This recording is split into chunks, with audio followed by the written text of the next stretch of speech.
technical. There we go. Oh, right. I see a live stream link, which means we are celebrating ourselves and entrepreneurship as a part of the No More 9 to 5 Club and Rise Above the Grind. Congratulations, you've made it here today.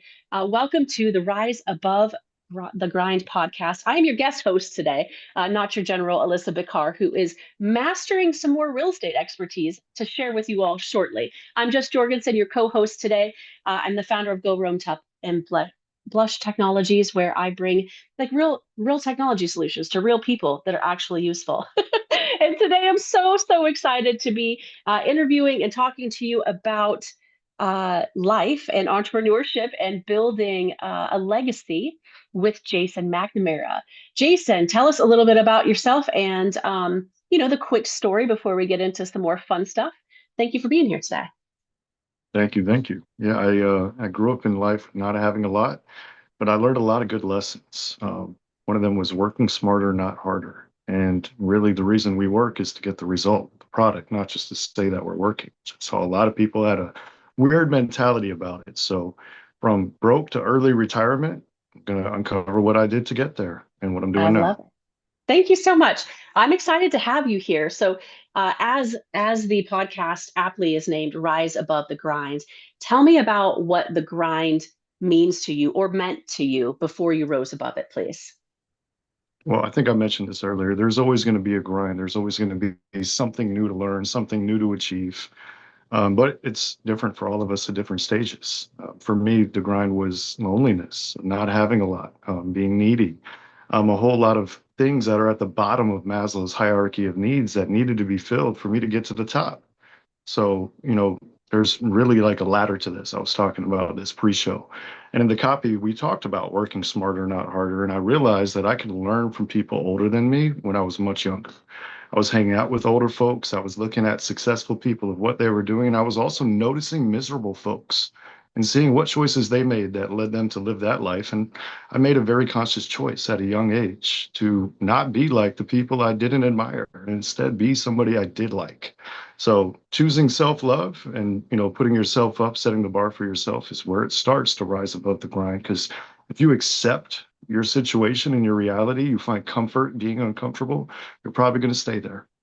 Yeah, that is so true. I was journaling after a conversation that we had in a different mastermind within the No More 9 to 5 Club yesterday about the um, like the wisdom of the folks that we meet in our path's life, right? So we have the opportunity to meet each person and learn from them, right? Do I like this part of them? Do I want to resemble that? Or is this something I never want to do?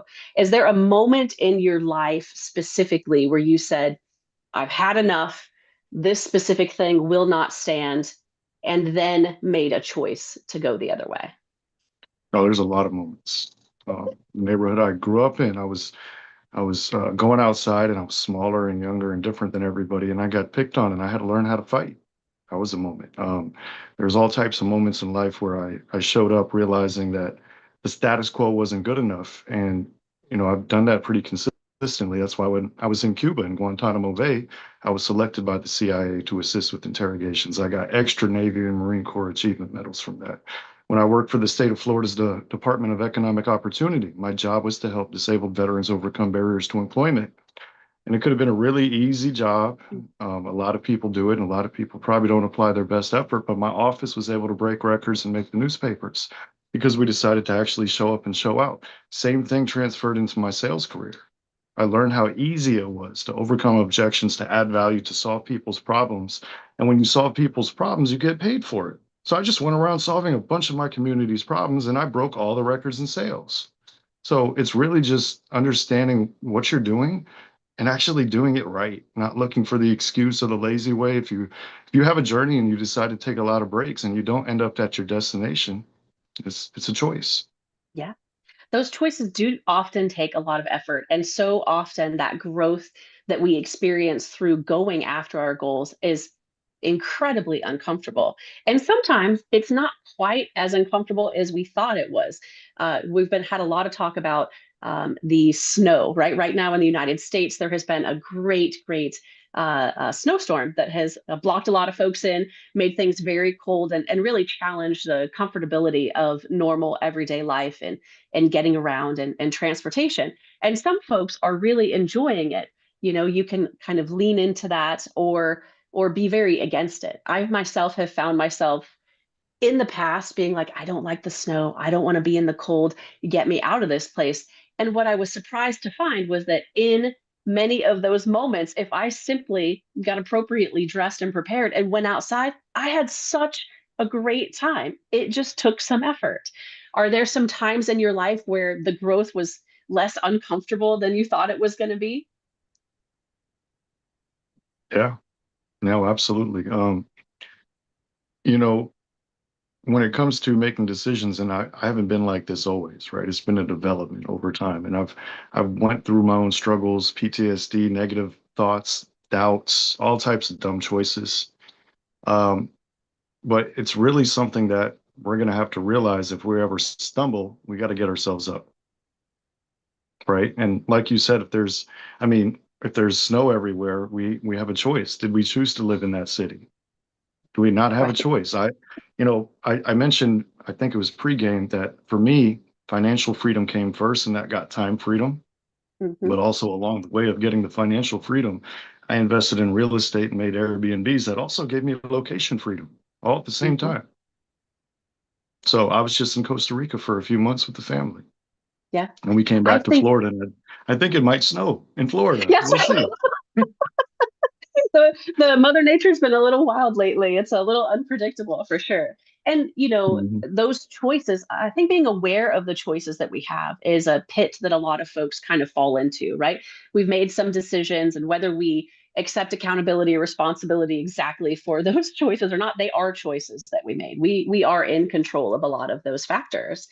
And I think the time freedom you mentioned is really what a lot of us, are searching for, we think, right? So many folks I've met, they start their entrepreneurial journey like you did, which was like, I need results. I need financial gain. I need some financial freedom.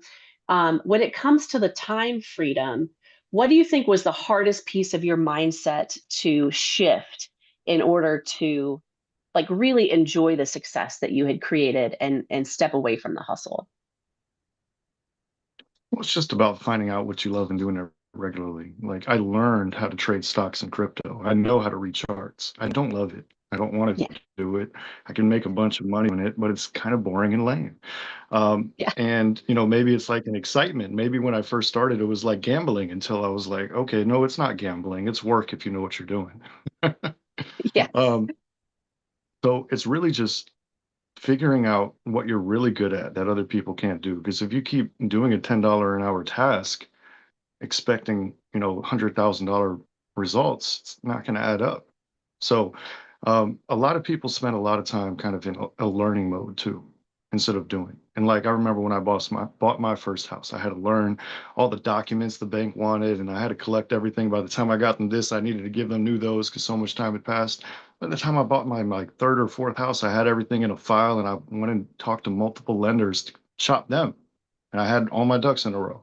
They were like, wow, most people don't show up prepared. So everything in life is about learning and getting better at it. So whatever you do, master it, right? Yeah. There's different levels of mastery. And if you're just dabbling in things, then just call it what it is, dabbling. Most business owners aren't dabbling.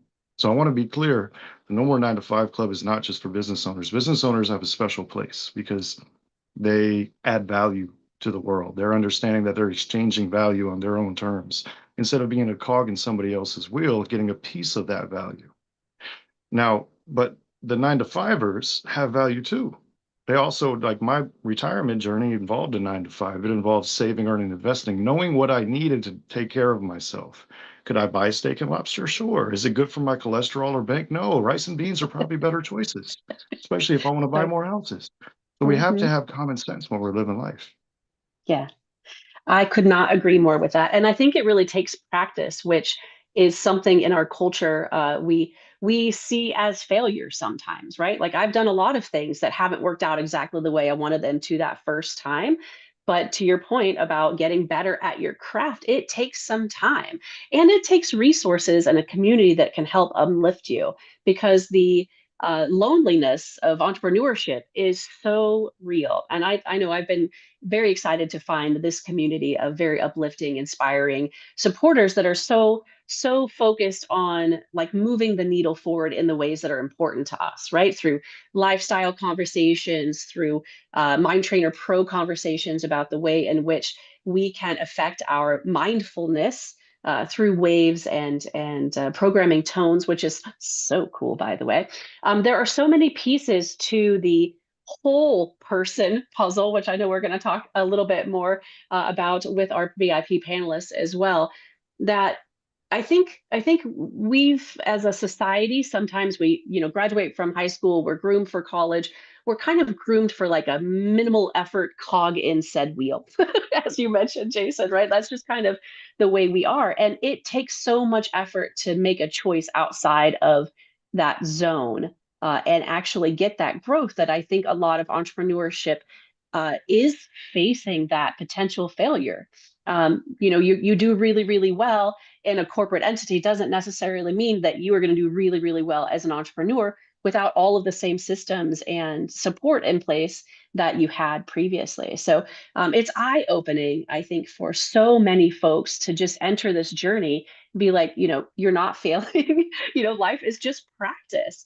I live in an RV full time. It takes a tremendous amount of practice to remember, you know, to conserve water in a certain way, that, we only have certain days to do certain activities, right? It's just a whole different lifestyle and it takes practice, one that I didn't know I needed until we started traveling full time. So I really love the support and the components that you're bringing to entrepreneurs like myself through the No More 9 to 5 Club, including all of the folks that are a part of Elizabeth Carr's wonderful Rise Above the Grind podcast. And I would love to have some of the VIP panelists pop up here and hear a little bit about what they are inspired by and enjoying from our conversation so far to add to this.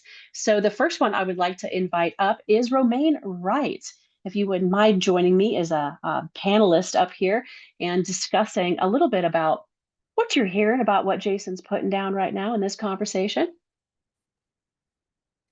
Notes about a few different things. But the one thing I will pull out because it's part of my coaching and I didn't even think about it the way that Jason just framed it. So I'm going to talk about it. Um, you made some comments, Jason, about how business owners and entrepreneurs are needed and have value, but how 9 to 5 folks are as well. And I want to highlight that because occasionally, not occasionally, but pretty often, I meet entrepreneurs who almost are a little cocky about the fact that I'm a business owner and I've, broken away from corporate, and can do things that I want. And as I'm working with people and companies, particularly teams, to align themselves, there has to be a sense that you're hiring 9 to 5ers, right? These are people that you are wanting to commit to your business the same way that you committed to someone else's business. And you don't want to replicate the toxic environment that you want to get away from, right? So what are the things that you want to put in place so that your company is an environment that allows people to thrive and where they enjoy working? That's why one part of my intro sometimes is we spend so much time working it shouldn't suck, right? Because often you become entrepreneur because you want to get away from what didn't work for you, and you certainly don't want to replicate that for your now 9 to 5ers. So Mm-hmm. I love that you called that out because I don't think we talk about that enough as entrepreneurs. And so it's part of why I do my podcast is you need to know these are the things that come up. Let's talk about those dirty secrets in entrepreneurship we don't like to talk about. And I'm going to tell you what's really behind it because most of the time it's you, leaders, entrepreneurs, right? I'm going to get into the real behaviors behind those things and then give you really simple strategies on how to fix those.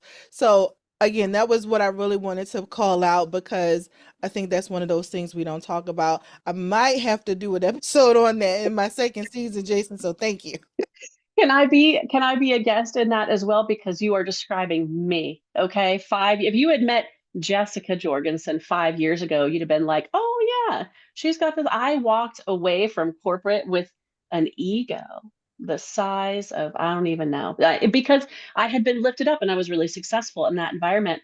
And I didn't really appreciate all of the teams who have expressed my incredible gratitude for since leaving that environment. I had no idea how much work they were doing to really allow me to just gain the credit and in the feel the success that I was having in that environment. So thank you so much for saying that. I super think that there are a lot of folks out here that resonate with that. Jason? Yeah, no, so two quick things. One, like when I was in sales and I was breaking records and I had a whole wall of plaques in the office and like trophies and stuff. I still treated everybody in the office from the front lady that answered the phones to the technicians like equals. They're an important part of the wheel. Like that lady answering the phone talks to the customers and gives me the leads. That guy, that technician that's going to do all the work, if he fails, I'm going to get an angry customer. I'm going to get a chargeback. Everybody's equal. And I treat my team like I treat my people, the same way I treat my customers, the same way I treat the club members, the same way I treat my family. I just show up as my best self. I've spent time with people on the phone in foreign countries that say they don't have $50 to their name. And I spent an hour and a half on the phone with them and they ask why. And I said, well, because you asked for this. You asked for help. Am I being helpful? Do you appreciate the advice? Yeah. Well, I can't repay you. Well, don't repay me. Somebody else is going to ask you for help one day. Pay it forward. That's what our society was built on. So if you run your business the way you are in real life and you're a good person, the energy, the vibrations of who you are is going to trickle down into what we call company culture. And a lot of the companies that we're used to working for, the culture is unfortunately make our stockholders happy. So that's That what it was my really culture for comes sure. down to. Hmm. I love that. It's a big adjustment. I think that folks who um, know themselves really well and enter entrepreneurship at that level probably have a bit of an advantage.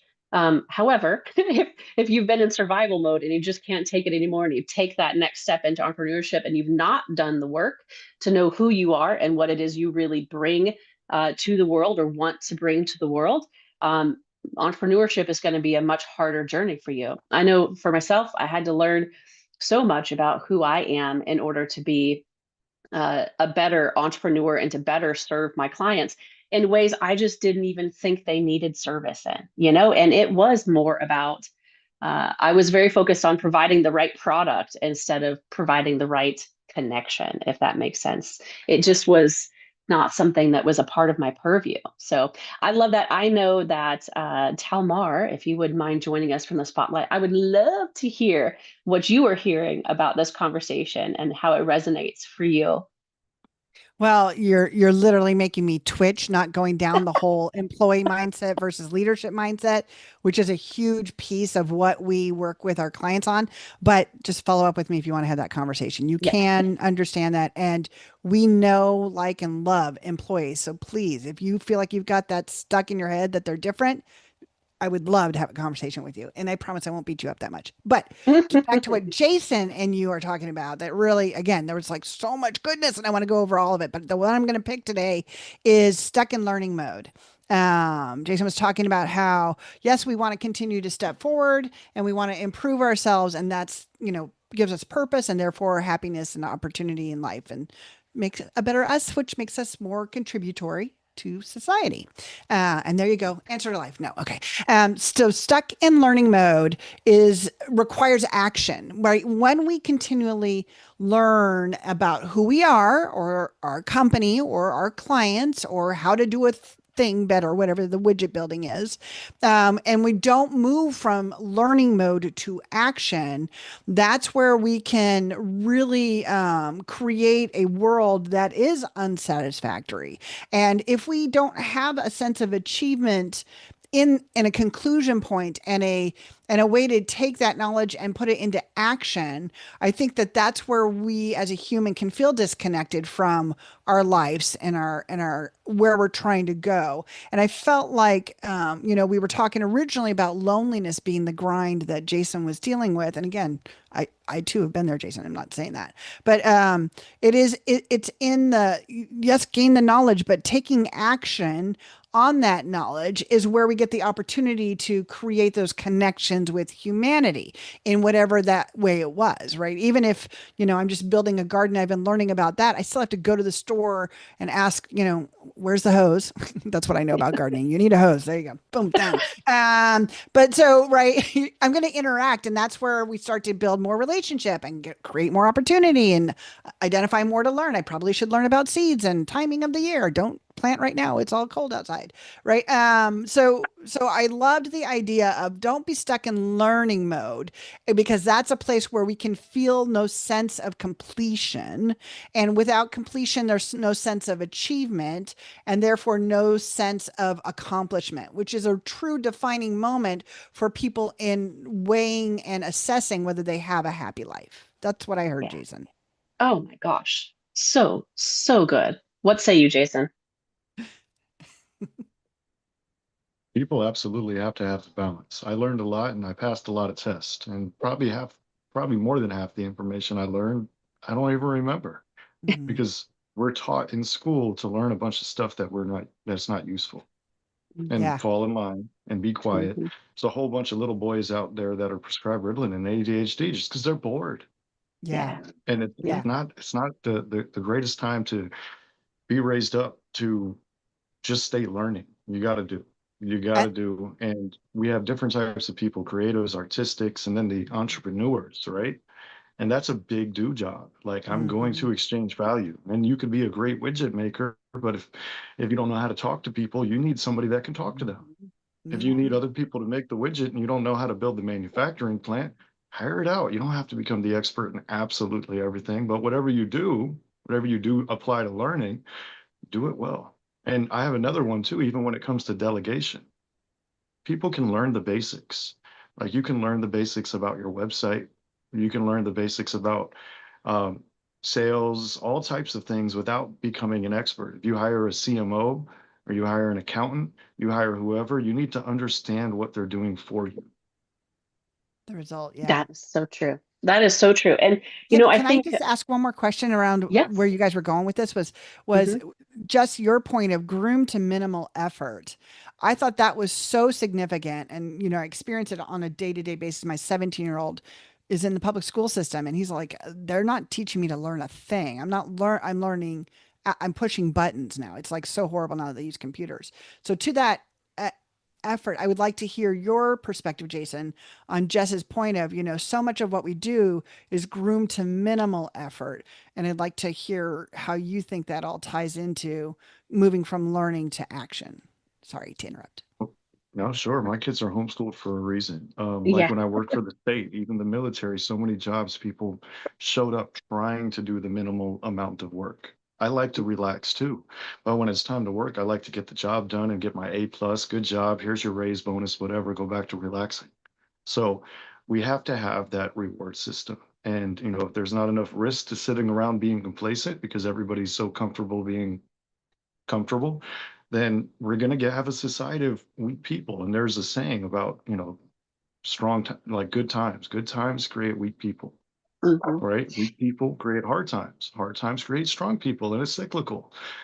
So, and it could be generational. It's not just global. It's not just national. It's really Hmm. a decision that different people are going to make, right? Yeah. Some kids are seeing their parents lazy and just doing the bare minimum, and those kids are determining right now to not have that life. Yeah. And there's Yeah. other kids whose parents are really hardworking. They're out there volunteering. They're doing this, and the kid's just like, "Can I get back to my video games?" Yeah. I do think too, as we talk about the learning piece of it and that gap between learning and action is the like overcoming, if you will, of of some imposter syndrome or perhaps some procrastination as a coping mechanism, right? Where I don't feel qualified to jump into action because I haven't learned all the things I need to learn yet. However, one of the biggest things I know I've had to learn in my career is that, perfection is the enemy of getting things done. And oftentimes done is so much better than perfect because my perfect is going to be a wild ride. Are there any times in your career, Jason, and that you face that kind of imposter syndrome and had to roll through it anyhow? Yeah, I remember when I went up on stage for the first time, I was so nervous, but there's been plenty of times where I just didn't feel real, right? Times that I guess training kicked in. And even though there was a ton of adrenaline, I was able to stay calm and maintain my breathing and make the decision under pressure that awarded me the awards. Um, and you don't know who you are until you step into that defining moment and fight or flight or whatever it is we're going to do. Sometimes some people freeze up, some people, run. If we're going to stand tall and do what we got to do. And another really important lesson that I learned to is to have no shame. And let me explain what that means. A lot of people have shame. They hide from their mistakes. They try to cover it up. Um, Maybe it's because they plan on repeating those mistakes. But I've learned that when I do something stupid, I really need to own up to it ASAP. Or if there's some other truth or reality, it's better to see it for what it is than to try to sugarcoat it and be annoyingly optimistic or pessimistic, but just be a realist. So when I say have no shame, what I mean is be able to take a look at yourself and judge yourself. Because if you don't, the world around you will, and they might not tell you. So that's how you can close your own gaps to excellence. So other people can stop wasting their time telling you about your room for improvement.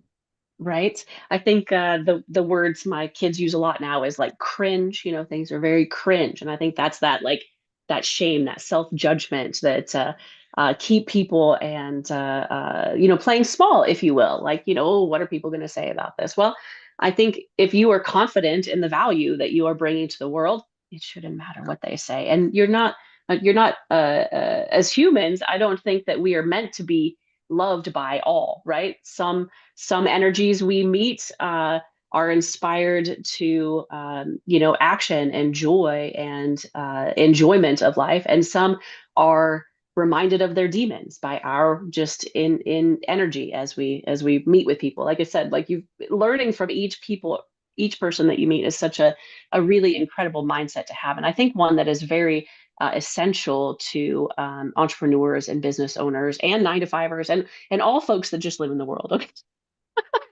not specific to this, but certainly I think within the No More 9 to 5 Club, you have really curated a culture of very transparent and honest and heart-centered folks who are here to do good for themselves and the world. It is not a very ego-driven scenario, which I super super love. Um, Jen, I would love to hear what you are picking up from this conversation so far. Please join us.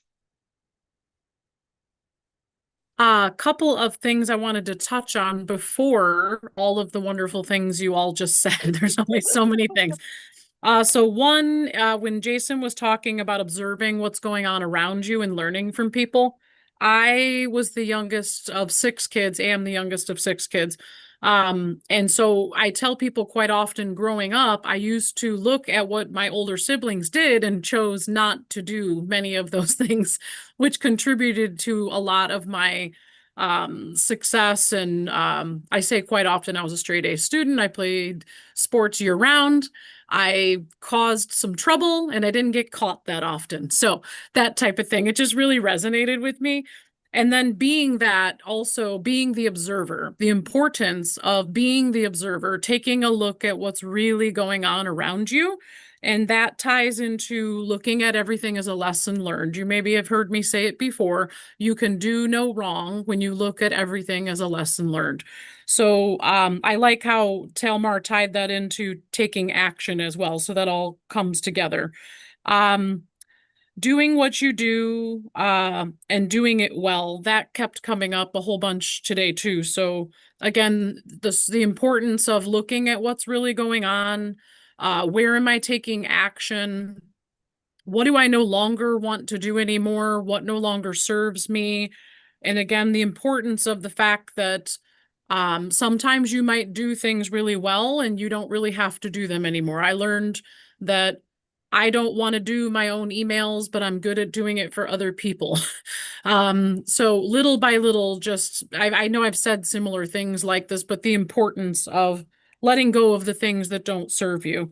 For with that as well, not just being aware of it, but the importance of believing that you have choices and options available to you and the possibilities and opportunities that are out there. So with that, deciding that you're open to receive. That's one of Mm, the biggest barriers that I've come across is like sometimes we're here, we're prepared, we're ready to give more information and give. But so much value comes in opening up your mind and being ready to allow and accept and receive around you, to make better decisions for yourself, your family, show up the way you want to show up in your business. So I just can't stress the importance of that enough. And the last piece you brought up a ton, everybody here, these are my jam. Perfectionism and self-sabotage, how much that comes up in our lives, that it's good again to be prepared, but no, you don't need to over prepare. Sometimes you just need to show up fully for you and just go with the flow and let it just be and happen the way it's supposed to happen. And I just wanted to reiterate those things because those are the biggest barriers: perfectionism, self sabotage, looking at the things when we take action.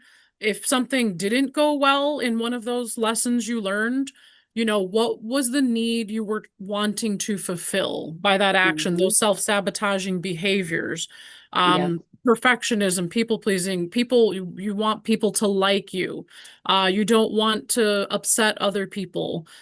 You care about what other people think about you. Those sorts of things, when you look at that and it all comes together with that, what is the need you're really looking to Right. fulfill by whatever that action is you're taking that you maybe don't want to Mhm. take anymore? So yeah, Do wherever you you want to go do with you that.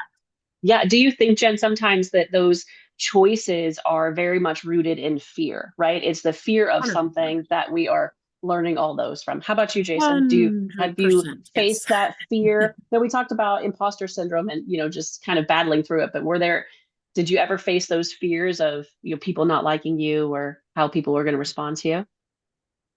Yeah, well, I mentioned early on at a young age, I was different. I was younger than everybody. I was an only child. My mom worked full-time shifts, and I started venturing out into the neighborhood, to a rough neighborhood. And I got in fights. I got picked on. I had to learn how to box. I literally joined a boxing league. I started playing football. And things changed because I decided that they were going to change because I was a kid that was able to be picked on. And then I was a kid that wasn't able to be picked on because I decided. Yeah, so you made a choice and made put in the effort to become someone who was not going to be picked on in that way, which I think is huge. I think the fear of failure, the fear of appearing cringe, so many of those things really keep us from living in a way that would be very holistic for us to act in the world. So I would love to hear from Talmar. Thank you for raising your hand. Pop right back on up here. What say you in this conversation? Well, you went down a really good path that I had written a note on because I don't remember exactly who was saying something, but I think it's the ownership of our choices, right? I think that the definition of happiness and success are rooted in the responsibility of your choices, and I think that if we don't take the time for self reflection, which we've talked about many times, and opportunities to understand what it is we don't want and why it's happening and what we really think about it. And I'm so sorry, I apparently have something making noise. But it's really about that personal choice. And when we are not getting what we want, which goes back to these fears and self sabotage and this, when we're not getting what we want, there is a choice that we have made. And until we can look at ourselves and say, I also have the power to make a Mm. change differently so that I can have a different experience, just like Jason. I was a kid that could be picked on, and then all of a sudden I was big and knew how to box. So I wasn't a kid that could be picked on, right? We have choice in it, but it's the effort with the grooming of, go for minimal effort that change requires a choice that will be more effort. And so in the end, it's all coming back to that root. What's the motivator to take effort? And why are we choosing to not put that extra push in, right? Where is that thing that says, meh, never mind. I mean, Yeah. because I eat candy and ice cream. That's not good for me, but Yes. I love it. I'd be healthier and fitter and if I could stay away Yes, for from dairy, sure. but I For don't. sure. So where do we change that? How do we push Yeah. through different effort? Yeah, I think in my experience, it's always easiest to just say no. Like we're not doing that. We're not going here. We're not going to do that. And then though, came with the awareness that we were missing out on once in a lifetime opportunities, right? I'm not going to have the opportunity very likely to say yes to this again in the future. So really like considering what our quick answers of no are about, right? Um, is it because of the effort? Is it because of fear? Like, why are we choosing not to engage in the effort? Is something I think we have to look at in our own. I certainly have spent a lot of time considering that for myself, for sure. How about you, Jason? So I'm into gardening. I know we need hoses, good dirt, we Yeah. need seeds, we need sun. It's a whole combination. That's one of the passions I got into after I retired. And it was one of my motivations to buy a bigger property. When I was working for the state, I had a house in a HOA, and they told me I couldn't plant an orange tree. That prompted me to get into the sales career so I could buy a bigger chunk of land. And I installed an irrigation system and fruit trees everywhere. And now I've got acres in South Florida with fruit trees. And, you know, we really have to take action on our dreams, and we have to know what we want in life and grab it. It was for me one thing after the next. I wanted to be able to go on vacation whenever I want. I want to be able to pick fruit, fresh fruit from my backyard. I want to be able to know that money's going to come in continuously. Um, and we have to decide whatever we apply our time to, and that's people's biggest downfall. Nine to fiver, entrepreneur, people don't realize their time is so valuable. Whatever you're investing your time in is what you're going to get a return in, just like gardening. Uh, Yeah. that's why I partnered with Maury. He's going to be a guest here on the 12th, Mind Trainer Pro. At the foundational level, if I can teach people how to think better and have better thoughts, by definition, they're going to have a better life. I love that. Thank you so much. I wanted to bring up Selena Thiel as a panelist as well. She put a fantastic question in the Q&A, and I'd love to have her join us now and just chat about how you don't have to be an expert and all the things. What the heck? What are you getting from our conversation today, Selena? Thanks for joining us. I was like, thank you so much for having me. So one of the things is when we're talking about accountability and we're talking about like getting stuck in kind of this educational mode, so much of that educational mode is, well, I have to know all of the things. I have Mhm. to know everything about it. You don't need to know everything about it. My thought is you need to be able to have the conversation because you know enough that you can ask smart questions. Because every entrepreneur that I've worked with, their biggest panic has been when they thought this thing was getting handled. And then it turns out someone else was doing the bare minimum, like Jason was talking about. It turns out they were just kind of like, and all of a sudden they're like, what do you mean? This wasn't done at all. I have nothing set up. Ah, that is when the meltdown happens. Mhm. Mhm. So it's kind of what is the best place to say, I know enough. I know Yeah. enough about this that I can Yeah. have the conversation and then I can leave this up to people who know more. Yeah. Like, where is that I line? Right. I love that. And I think it comes from community, to the collaboration and the spirit of what's happening inside of Rise Against the Grind and the No More 9 to 5 Club, because we are able to have these conversations a little bit more honestly, right? I don't know a lot of things. Like I know a lot of really nerdy things that no one in this room cares about. Okay.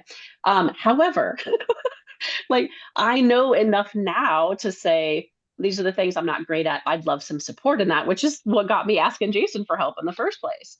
So I mean I love that. Thank you so much for sharing. Like again, that that action, right? That gap between knowing and actually doing, which I know you've talked about a bit in the pro series, some of the master classes that you're hosting here in the No More 9 to 5 Club as well. Jason, what say you about those things? Or having a team you can trust, having people you can trust, systems you can trust is essential for any entrepreneur. I remember it was last year. Sometimes Zoom went down globally and nobody knew what to do. Robert, remember that day? It Oh was only a yeah, few hours, that but was a anyway, bad day. having systems that everybody was like, I got a few hours off of work, I can't meet with nobody, whatever. Um, Unless they were driving to their 9 to 5, they still had to work. Anyways, they're probably not watching this live unless they're on their lunch break, unless they're already an entrepreneur. But to your point, Selena, when you, as the CEO, are trying to get things done, and coming from a guy who has a bunch of virtual assistants that are amazing, they can do a lot of things. If I'm not clear on what I want and how it's going to happen, I can't expect them to be clear. Mm-hmm. So, as the boss, and Talmor, maybe you can boss or back me up with this, you got to know the direction you're going. You can't just say, you get me leads, you close those leads, and you figure out how to serve those leads that are closed and walk away. Right? That's not how it's going to work. Not even Yes. not even a little bit. And the piece that people get wrong all the time is it's not that you need to know the step-by-step process. It's that you as the boss have not taken the time to know what result you want and what you need to know to feel like you're progressing towards that result, right? So if you care about timelines, right, you assign a project that's going to take 30 days. Well, if you don't see them like giving you an outline in 7 days, are you freaking out? Or are you thinking, meh, they still got 3 more weeks? Every boss is Right. different. And we don't Right. take the time to look at ourselves and the way we need information to build trust in our teams because it will be different for every role, every project. And that means we have to internally decide what success looks like every time we hire, every time we start a project, every time we set a goal. And then we have to learn to communicate that and manage that. Manage is about accessibility, not catching people doing things wrong. And That trust me, is I so could go deeper, but good. I'm gonna okay. Yes. Sorry. And I love too that, like trusting in your teams also requires that you trust in yourself, that Uh-huh. with, some clarity, what is the best way to do said thing in your experience with your clients and to be able to communicate it effectively. Because, Yeah. I mean, if you don't, yeah, wow, And that's got my cause. here's the scary part. You have to build a world where they trust you enough to tell you Yes. what they need and what they don't know.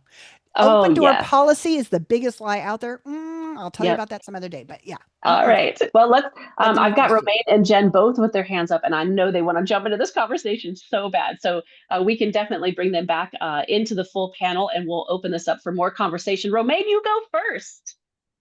Yeah, no. So this conversation reminded me, I want to say my very first podcast episode where I talked about reactive micromanagement. And reactive micromanagement being when leaders get too involved when they feel pressure for performing, right? So they feel the deadlines creeping up. They feel I've just rolled out this new product and I want it to be successful, right? They may not normally be micromanagers, but when Yes. they're in the middle of this high stakes, high pressure situation, they're in it and in the way. And Mhm. how at the end of the day, the solution to that, of course, is building trust and all the things that have already been said. But it was one of those things that I had so many people come back and say, "Oh my God, I didn't realize I was doing that." But you're absolutely right. I am getting on their nerves when those deadlines arrive.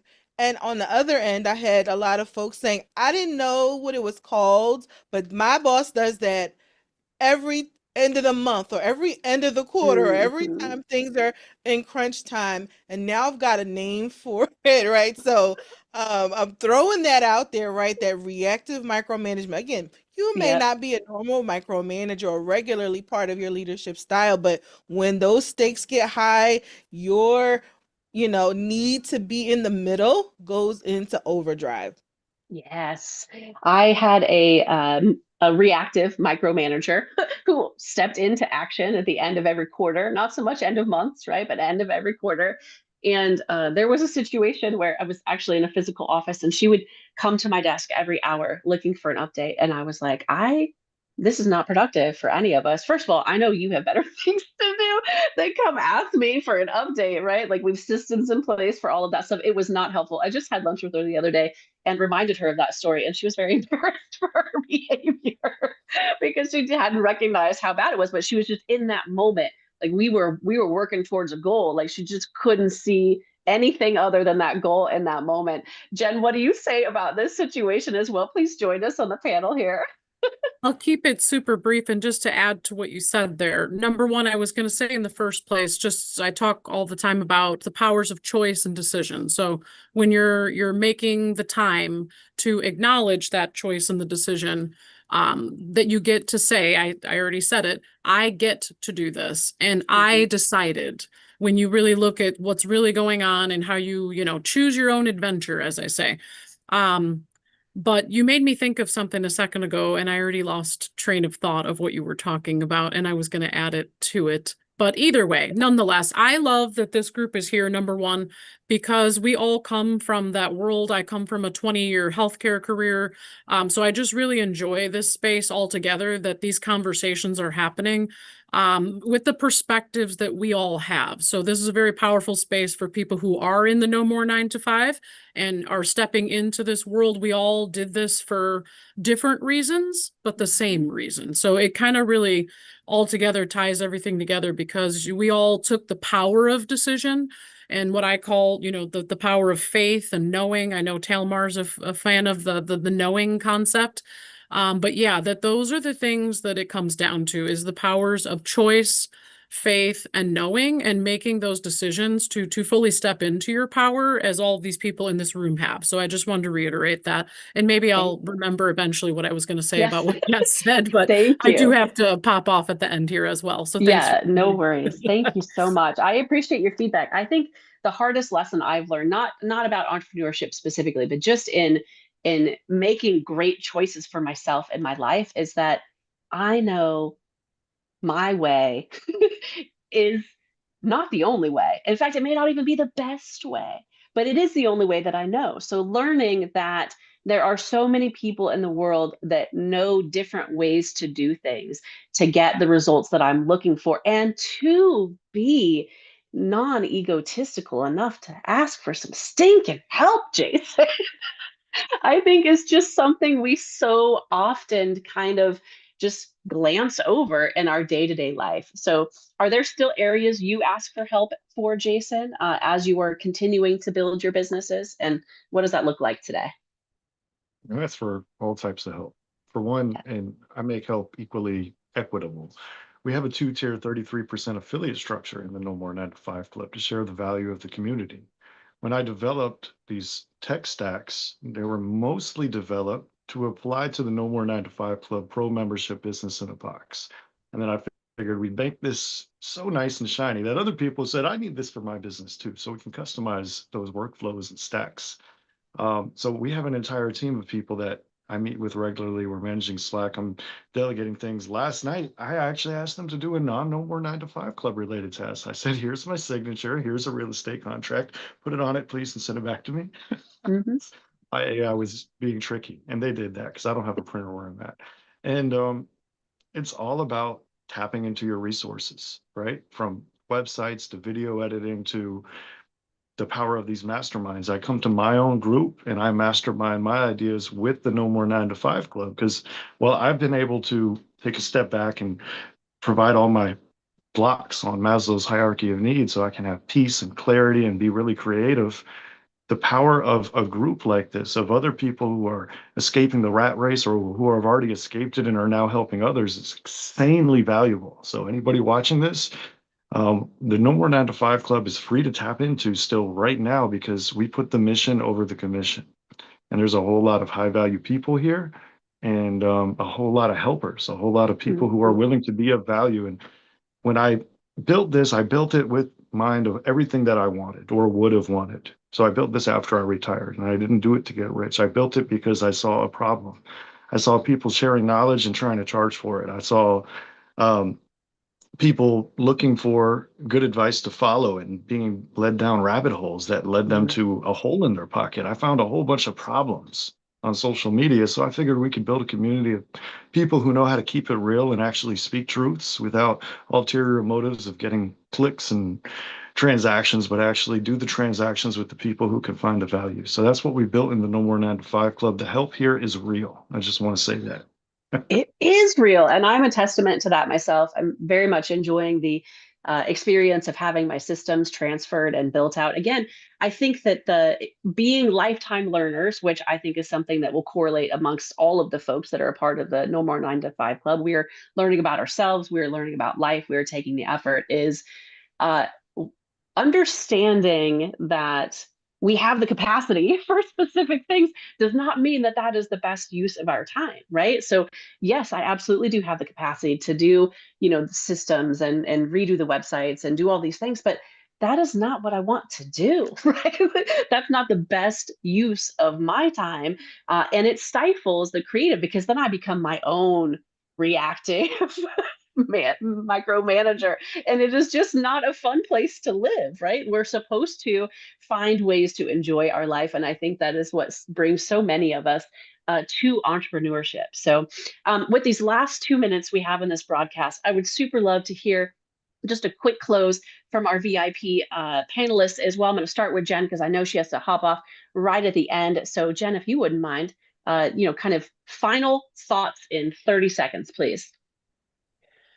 Well, there's so much to say. I think you've all covered it. I don't have a strong closing thought, but I'll just reiterate again from everything you've talked about and has been repeated, I guess.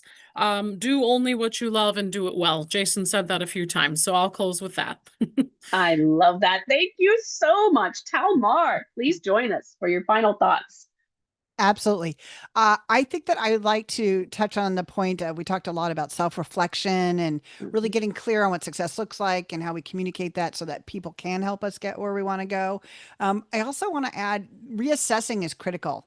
It's Oh, yeah. totally okay to change your mind, right? Yeah. So be strategic about your reassessment. If not at the end of projects, once a quarter or twice a year, once a year, don't care, but plan on time to sit down and go, what do I really want? Because it's going to change and that's Hmm. okay. Yes. As beings, we have to reflect on our evolving and our businesses too. Romaine, what say you about this? Yeah, so I'll close with a quick statement that Jason made very early on that's kind of been the thread through all of this in different ways, and that's life has levels. Because life has Hmm. levels, business has levels, how we build relationships has levels, and then those relationships within them, there are levels, right? So knowing that it's just not linear, right? And it can be cyclical, right? So that kind of for me summarizes all of these things because they're the foundation. And Jason mentioned Maslow's hierarchy of needs, which is my jam. And it could be its own conversation totally by itself, but there's the levels, right? So that's where they come from, is a way to envision what those levels look like. I love it. Thank you so much. Selena, our final word today, your thoughts on this conversation. The one thing that I haven't heard reiterated is build the community and be intentional about the community that you are joining. Have them be trustworthy. They are willing to help you. It is not always about, well, I'll tell you that lovely little tidbit of information for $4,700. Right. Yep. Having your community, having your favorite people Yep. will Thank you. help get you so much further. Where we spend our time and energy is important, folks. Let's be intentional about it. And that is it for us today I'm going to let Jason give the final word before I close this out.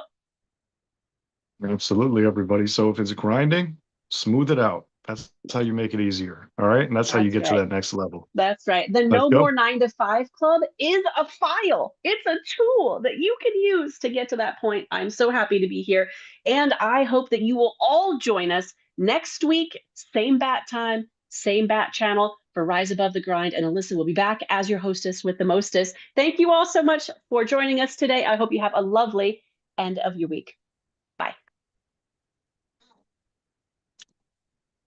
Good job, everybody. Thank you. Bye.